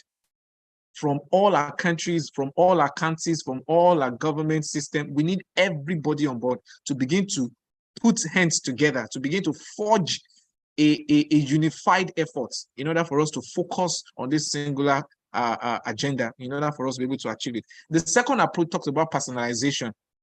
I know someone might be thinking that, is this not going to antagonize the whole process of the first approach, which talks about globalization? No, not at all. And that is why it's good that I explain what this is all about. So when you're talking about personalization, we are looking at the process by which we tailor the concept. Don't forget, the goals are, helping us to understand concepts around poverty, concept around the need for education, concept around the need for health, concept around the need for having livable cities, communities, enhancing partnership and all of that. They are all about concepts. So the process of tailoring all these individual concepts or collective concepts into approaches where we can begin to derive value. Okay, where we can begin to derive value. That's what personalization is all about. Because what is obtainable in Ghana may be different from what is obtainable in Nigeria, because of our nuances, because of our differences, because of our dissimilarities. Yet there is unity in diversity, but we need to also recognize that differences. So how do you tailor this concept and contextualize it, hone it, and make people to become responsible? That is what personalization is all about. So if you're saying personalization, we are not saying that you should begin to work in silo. No, because that's going to antagonize the first approach, which talks about globalization. You are taking ownership of each of these goals, not just to say, oh, it's only goal one I want to do. You are creating, a robust capacity for yourself in such a way that all these 17 goals can be consumed within your efforts, okay? And at the same time, internalizing it, contextualizing it within the frames of policies that is obtainable in individual of your communities and countries, while you network and collaborate with people in other areas. The question I will ask all of us is, if really personalization is not going to be seen from this perspective. Why do you choose to attend these events? Why would someone in Tanzania attend the same event that Ghanaians are attending, Nigerians are attending, Malians are attending? I mean, why? Okay, that talks about the need for globalization. But at the same time, as you learn all these things, you go back into your country and you look at the different policies that have been set up. How do you need to contextualize this policy? How do you need to domesticate this policy? So the process of domestication, the process of tailoring, the process of individualizing it within our country, within our communities, our local microcosm of our governance system is what we call personalization, so that people, individuals, can begin to take ownership, and we can hold people to account of these actions that will define afterwards. Okay, the world has got too many problems. There are too many problems. In fact, everywhere you turn around in the world now, there are emerging problems.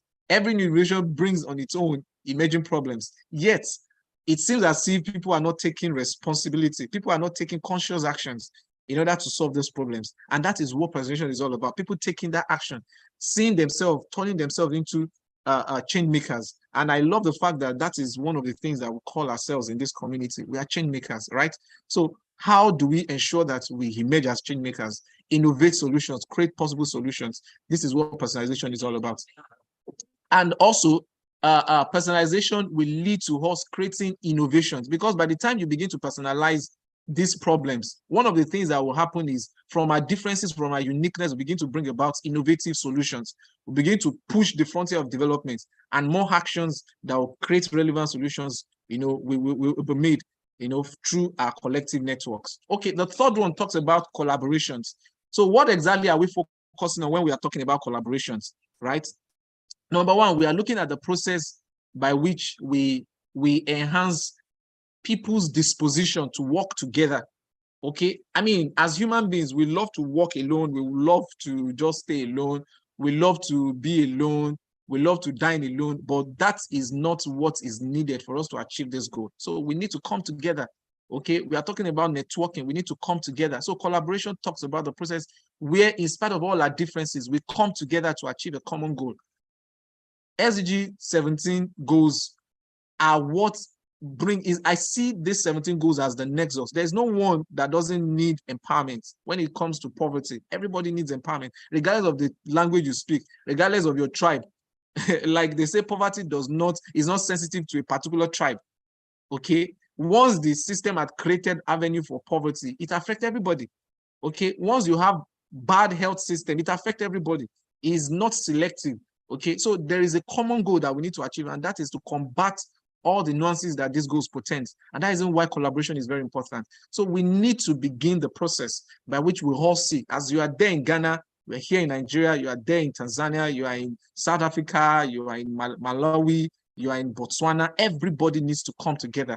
Those in the United States, in Saudi Arabia, in Asia, regardless of the color of your skin, everybody needs to come together. So togetherness, forging that sense of togetherness, creating that ambience for synergy, is one of the approach that we need. And I know that these things might look very simplified.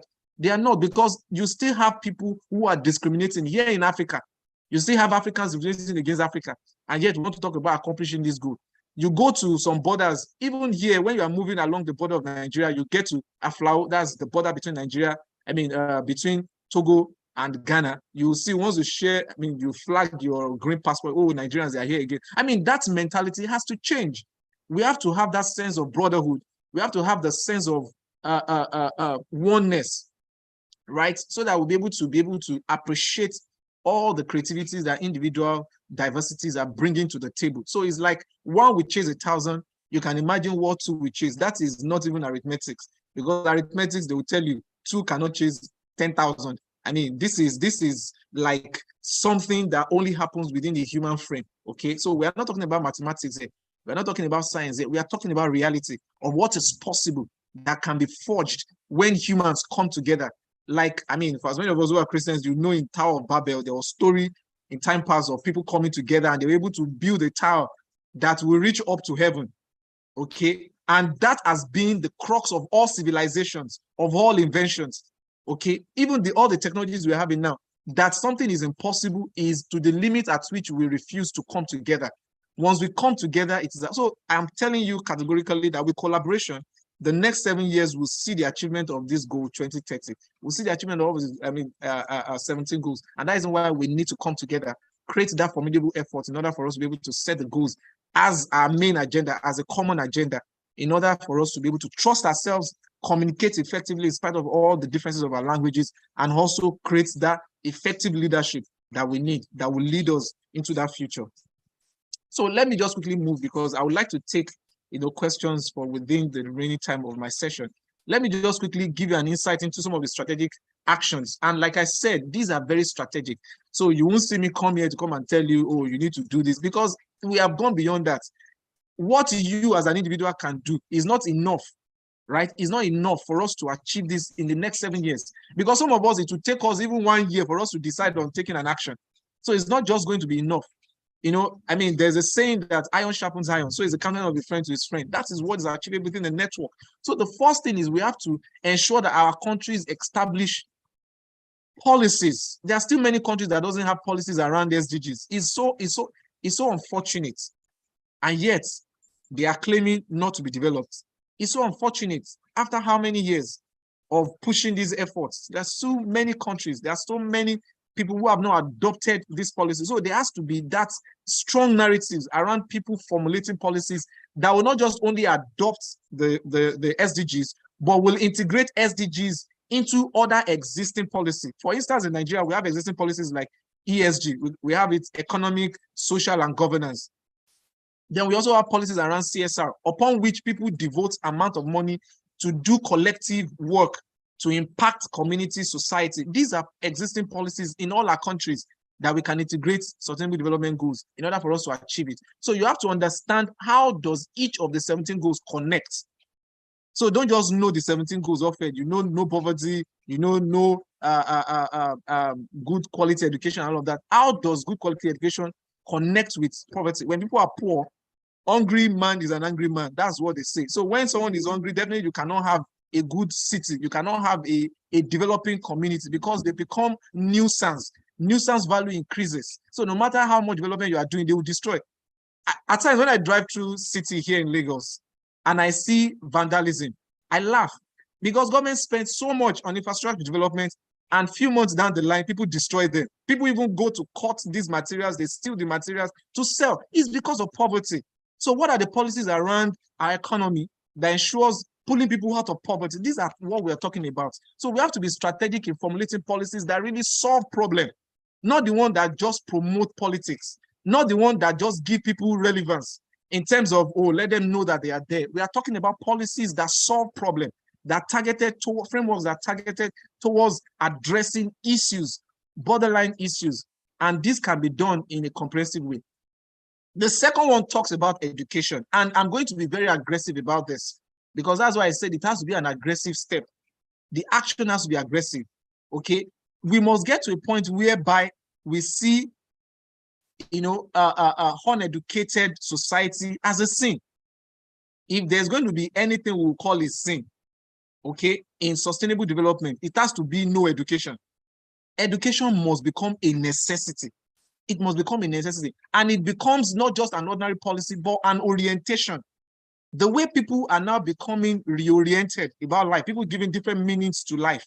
We have to approach education from that perspective, that we'll see anyone that is not going to be educated becomes a sin.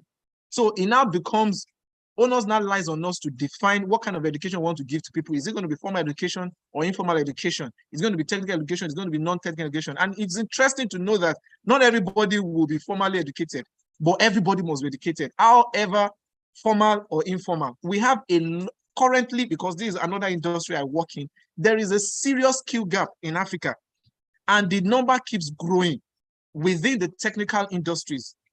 Because youth are migrating away from Africa to greener pastures, where there's also paucity of jobs and all. There's availability of jobs and paucity of workforce. So there is growing need to bridge that gap. So people need to be educated. So either they give into technical vocational education and training, or they go to school. So that support has to be created.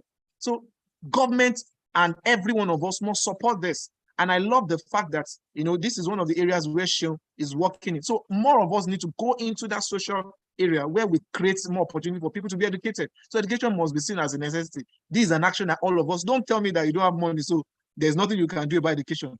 The little miles that you have, the widow's smile you have, you can support. Someone like Seun, every one of us will be looking for ways to support her, to ensure that she gets more people enrolled into schools. Okay. Some of our own initiative is also, bridging the gap within the technical vocational education training system. We are even currently working on an app that is going to revolutionize that industry. Before the end of this year, we are going to release the app, okay? And it's going to revolutionize the industry. So there's going to be no excuse for anybody not to be educated. Many of us always play our data, we waste our time wallowing on social media that doesn't deliver any value to us. We spend so much money, on things that doesn't create value. Now we need to turn around things, and people need to be encouraged to key into that. The second to the last point talks about creating an holistic financing system. I know that one of the challenges to most of these initiatives is because we don't have systemic support. There's no viable financing support. I mean, people have a lot of ideas because ideas rules the world. But how many people have access to this financing? How many people have access to money? So we need to ensure that, let me just tell you for free, there are a lot of opportunities. And some of these opportunities I'm going to share with the organizers so that they can put in our different communities to see. A lot of opportunities that are begging for people to approach. But the question is, how much of information do we have? When you go on internet to search, to browse, to socialize, do you seek for information, or you just seek to just read things and go on? Because it's only what you look for that you get. That is how fun internet is. There's so much on the internet, but what you don't look for, you don't get. It's what you look for. To the point that when you are even searching, you search with meta tags. You search with certain protocols in order for you to get desirable results. You need to know all these things. So the money is there. Let me tell you the truth. The money is there. You have innovative green bonds, elaborate green bonds. Even here in Nigeria, you have a lot of support for women, a lot of support for youth, Bank of Industry, a lot of people have worked within, I'm working within all these frames, and I see how people are accessing funds. And it's like they are returning back money to the treasury because people are not accessing it. Probably because they are afraid of the idea. They don't want the idea to wow. And people are accessing a lot of things. And people who have information are even going beyond the shores of this country to Silicon Valley to access green funds, to access fintech funds and all of that. And you see that Africa is growing even in the area of technology. We need to do more by creating visibility for people to be able to have the information to access this financing, so that all your ideas that you are thinking, all the things that you have aligned for yourself, that you want to achieve this year, at the beginning of this year, when you look back, this is July, you have not started working on any of them. Maybe you want to develop a product that will solve some of the problems on SDGs, or you want to start a business, an enterprise, or a social work that will start. Now is the time for you to begin it. And we can connect for you to be able to have access to this financing. And the last one talks about digital transformation. There's so much I can say about it because this is one of my niche when it comes to technology. Now is the time that we need to begin to leverage technology for us to resolve all the problems, all the nagging problems. All the nagging problems. Is it about the climate action? Is it about the climate change actions? I mean, everything, even in terms of education. Why we are now in an age and time where people don't necessarily have to go to 4 walls of schools. Right? You don't need to go to school and spend 4 years for you to learn. It's interesting that before now, doctors spend 7 years plus for them to learn and become expert, become licensed to practice as a medical doctor. Trust me, technology has disrupted all of this. Within 3 years, you have certified medical doctors. In fact, people are learning some of these high technical science courses and all of that within 2 years. Within 2 years. Okay, so we need to connect with digital transformation. The process of the 4th industrial revolution is still ongoing. So how do we leverage on this thing? You can see what artificial intelligence has done within the past 1 year with the advent and the invention of ChatGPT. Now we have ChatGPT 4. How many of us are using all this technology? We have Web3, we have big data, we have cloud computing, we have metaverse, we have robotic process automation.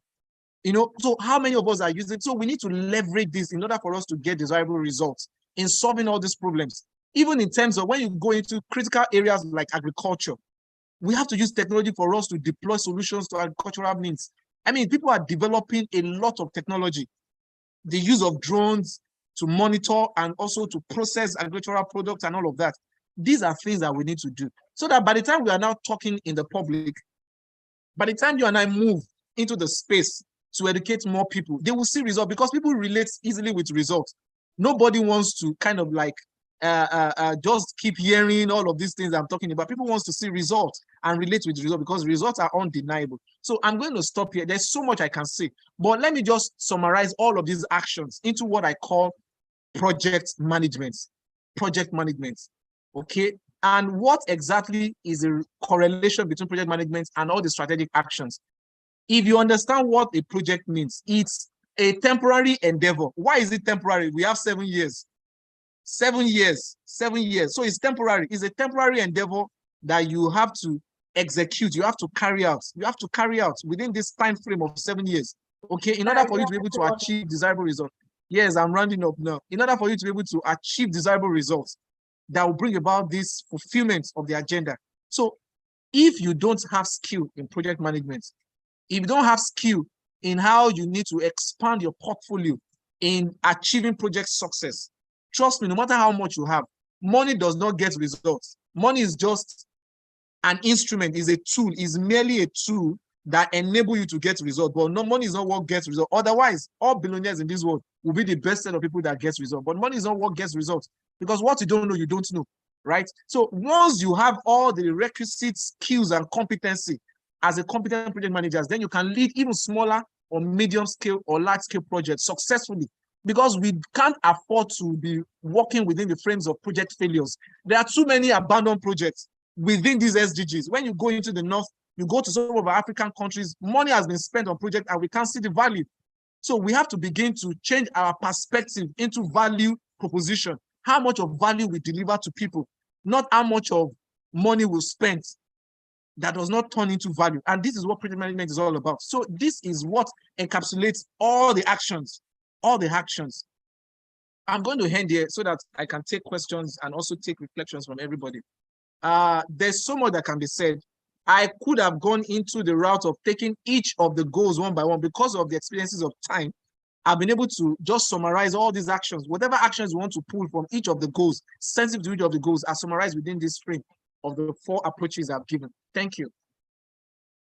Thank you very much, sir. Thank you so much. Can we please give Mr. Golan a round of applause in the comments? Can we please appreciate him? This was an amazing and informative session. Very, very educative. And the emphasis on education is so important. Thank you so much, sir, for taking time out to do this. So before I call out the questions, the tracking and evaluation form has been shared. Kindly fill, and we'll get back to that later. So for the questions, we have some questions for you, sir, in the Q&A. Okay. Globalization, personalization, and collaboration are key in achieving SDGs. This is from Hilary from South Sudan. Some African leaders are reluctant in having sustainable peace in their countries, yet it affected the SDGs Agenda 2030. What are the ways forward to address this? This is from Waje Hilary from South Sudan. Okay, Hilary, thank you very much. I mean, it's just pretty simple. If you are talking about governance, remember I mentioned about the strategic actions that we need to take. We need to begin to move into governance system. Okay, I mean, Nigeria just came out of election and we knew what happened to the build-up of the election, youth agitating to take responsibilities, right? 2020, there was a major protest that happened in Lagos and cut across different parts of the country. Talk about, a particular movement, okay? I mean, youth and every one of us participating in this event today, we all need to see the need for us to move into the governance system. There are different roles we can play. I'm not really emphasizing that you have to go and join a political party. If that is the expedient decision to be taken, please do. But the truth of the matter is there are different categories, there are different spheres and levels within the governance system across our different countries. You have to participate. You have to, when you're talking about even formulating policies, you have to be part of this process.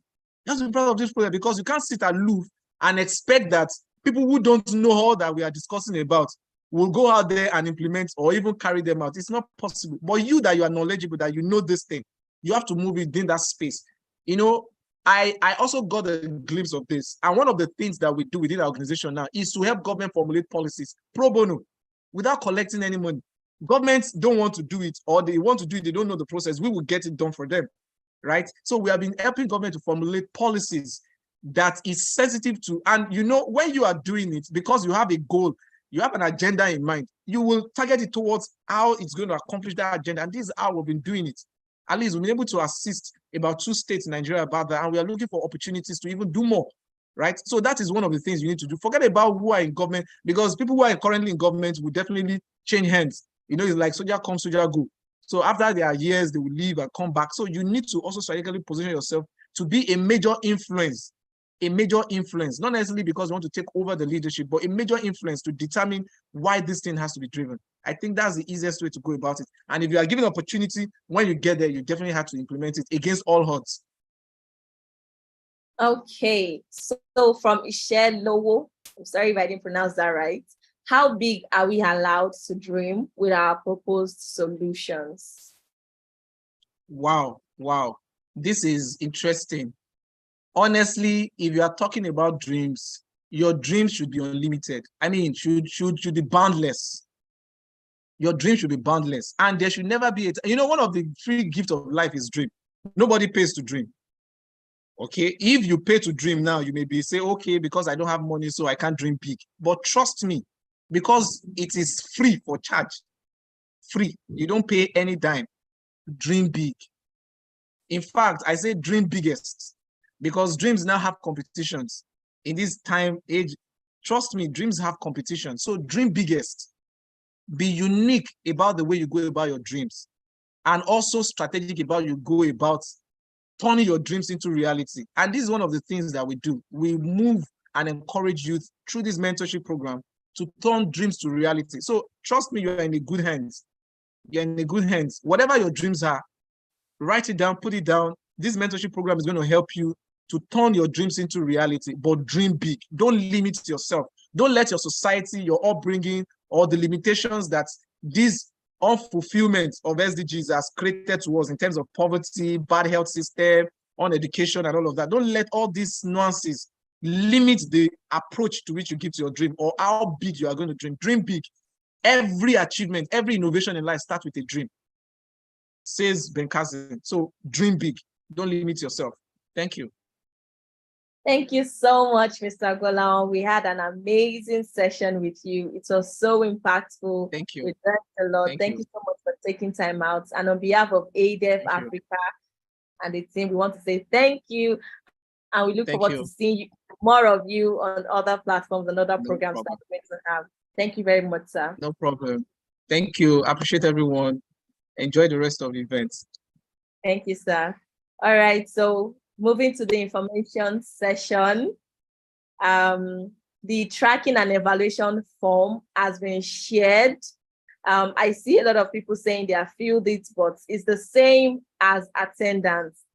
The tracking and evaluation form is the same as attendance. Please fill out the forms, and we won't be sharing it on WhatsApp. We won't be sharing it on WhatsApp, so fill it here. Yes, it will be sent. It will be sent again. So please let me know when you're done. For those that have already notified me that they are done, that is fine. You don't have to write done anymore. For those that are just filling it now, please let me know. We need to make sure you fill it. It's part of your attendance. Now, moving on to the solution proposal, I believe you have received an email where we shared the solution proposal form. You're supposed to fill that before on or before 9 p.m. on 30th of July. You're supposed to submit, you're supposed to submit the form on or before the 30th of July, 9 p.m. Please excuse me. For the purpose of the solution proposal, it is to evaluate each and every one of you's projects. Okay, so we believe a lot of people are here to solve a problem, but we need to make sure that you have a viable project. those are the people that will proceed to the development stage. Not everyone is going to proceed to the development stage. So now take note of all the things you are being taught in class, then apply that when you're filling your form. And you only get one chance to submit. So please make sure that you fill, and there are guidelines. You need to reach the guidelines of rules of engagement when you're filling the form. That is very, very important. So you're supposed to submit once again on or before 9 p.m. 30th of July. Okay, so for the assessments and knowledge evaluation, there is going to be a test after the foundation stage. There'll be a test to make sure that you have learned and you understand the program, the SDG Mentorship Program that we've had so far. We want to make sure that you learned a lot from Madam Shil. You learned a lot from Mr. Gbolaon. You learned a lot from Mr. Mayokun. We need to make sure that you are listening and you are learning a lot. And that is going to add up to the assessment, right? We're going to make sure that, so those that do well in the assessments and knowledge evaluation would be, have more opportunities, right, to proceed to the next stage, which is very, very important. I can't overemphasize that. The assessment form will be passed across to you next week, I hope. So expect that. All right, so the next thing we're going to talk about is the WhatsApp poll results. The platform will be left open from 9 a.m. on Saturday to 12 midnight on Sunday. Please make sure you adhere to the rules and regulations that will be shared on the platform. We don't want random people spamming the platform. We only want educational content. So the rules and regulations will be sent. So please adhere to the rules and regulations to help us help you communicate better. And I believe we had an amazing session today. It's 12 already. I want to see you all put on your camera and let me see those active faces. Let me know that you are here. Yes, I can see your happy faces. Thank you so much for being here. You guys are change makers, and it is so exciting that Africans are taking time out to learn. No, we're talking about education, right? This is a process of educating, and you're going to go out there to educate more, so to be a ripple effect. So I applaud you guys. I applaud you. You're doing amazingly well. Oh, thank you so much. So to round up, we will be having another session this time next week again, and I hope to see you. And on behalf of AIIDEV Africa and the team, well done, and hope you have an amazing weekend. Have a great day.